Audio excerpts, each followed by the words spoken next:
Bonjour à tous et bienvenue sur But Football Club après ce week-end de Ligue 1 particulièrement tendu à l'OL sur le match de Strasbourg où, sous les yeux de John Textor pour sa première, les joueurs, le staff, les dirigeants ont été un petit peu vilipendés par des supporters très en colère des résultats de l'équipe et avec une question, la question de cette semaine, de savoir est-ce que John Textor peut couper des têtes suite aux événements de Strasbourg. Alors la réponse, je vais être très clair là-dessus, c'est non. Il n'y aura pas de révolution de palais à Lyon, ni de départ d'un dirigeant. On va faire au cas par cas. Premier cas, Jean-Michel Aulas. Jean-Michel Aulas, c'est impossible que John Textor y touche. Alors certes, il y a eu quelques divergences, des tensions qui sont nées au moment des négociations pour qu'ils prennent le contrôle de l'OL, notamment au niveau du conseil d'administration, où c'était très tendu quand Steve Parish, le président de Crystal Palace, a essayé de rentrer au conseil d'administration de l'OL, et Jean-Michel Aulas était fermement opposé.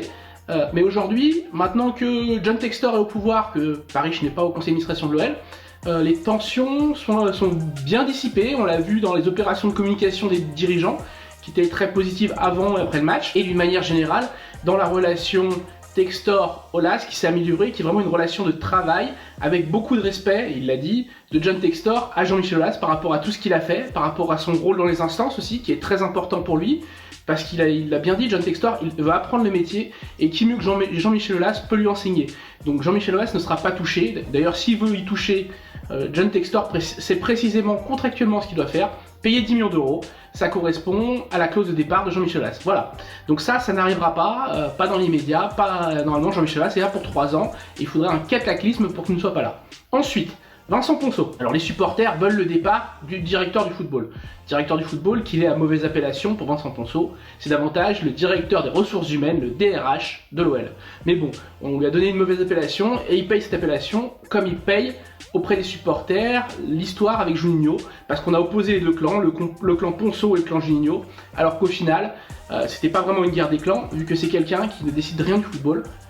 Il l'a toujours dit, et il est très clair sur son précaré, il se cantonne au contrat, aux négociations, aux ressources humaines, c'est vraiment un DRH à la Jean-Claude Blanc par exemple, et John Textor apprécie son profil, notamment le fait qu'il soit bilingue, qu'il travaille beaucoup avec lui, que ce soit quelqu'un qui est très pointu sur les contrats, l'économie, et un profil rare dans le football. Alors John Textor ne veut absolument pas s'en séparer, même s'il faudrait peut-être requalifier son profil vraiment pour que les supporters lui lâchent un peu la grappe, parce que sportivement, sur ce qui se passe au niveau du terrain, il n'y est pour rien.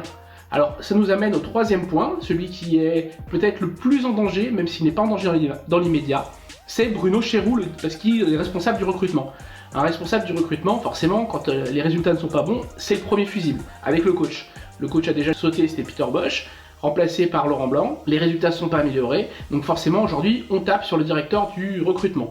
Un directeur du recrutement qui est très différent de Juninho, très différent d'un Leonardo, qui n'est pas du tout intrusif et qui écoute le coach. Donc là, aujourd'hui, le problème, c'est que Bruno Chéroux paye ça. Paye le fait d'écouter les demandes et d'être très à l'écoute des demandes du coach. Quand un coach ne veut pas de défenseur central, eh ben, il ne va pas chercher de défenseur central, il ne va pas s'embrouiller avec le coach. Les tensions sont relativement limites, peu existantes, un petit peu avec Laurent Blanc sur certains choix, mais pas énormes. Et a priori, le fait qu'il saute n'est pas à l'ordre du jour, pas pour Jean-Michel Aulas et pas non plus pour John Textor, qui l'apprécie aussi. Donc voilà, John Textor, en fait, il est bien avec tout le monde, sa bonhomie américaine, voilà, on est gentil. Et voilà, pour l'instant, Textor, il n'a pas l'intention de faire sauter les têtes. Alors, est-ce qu'il peut y avoir un changement de relation avec les supporters? Là non plus, ce n'est pas le cas. À l'OL, on diffuse un message très clair. Les responsables de groupe, le dialogue sera maintenu quoi qu'il arrive. Ils ont regardé les vidéos de surveillance.